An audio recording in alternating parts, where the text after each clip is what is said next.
It is important that food is stored correctly to not only keep it safe but also to maintain the sensory characteristics of the food as well. Food needs to smell nice, have texture, flavor. Food needs to be colorful. All of these factors need to be preserved or maintained during the storage and preparation of the food. Food spoilage is not the result of microbial factors, it is due to enzymatic reactions in the food and cause it to deteriorate to a point that leaves it unfit to eat. This also means that the sensory characteristics of taste, texture, color and smell have not been maintained and the food is no longer appealing.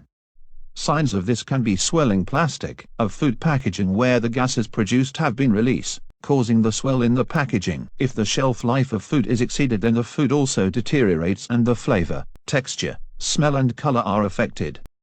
Some guidelines for shelf life of food include use by date and best before date.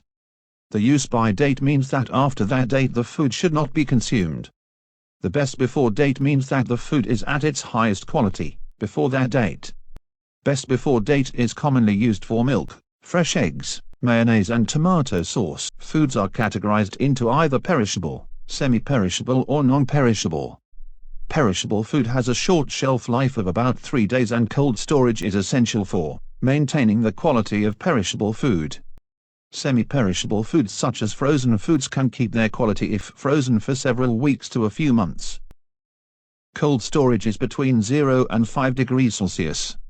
Food quality and sensory characteristics are maintained as the low temperatures slow down microbial activity. Foods with low water activity levels must be stored in a low moisture environment as it will absorb the moisture and this will lead to increased microbial activity. Dry storage is the method used to create this low moisture environment.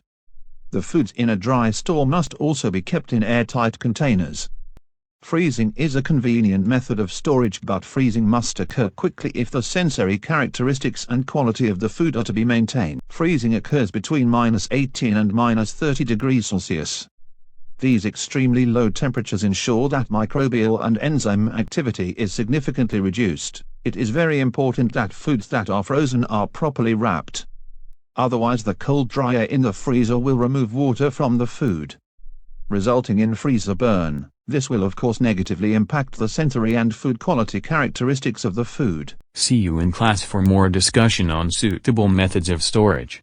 mrlightfoot.com. Get ahead.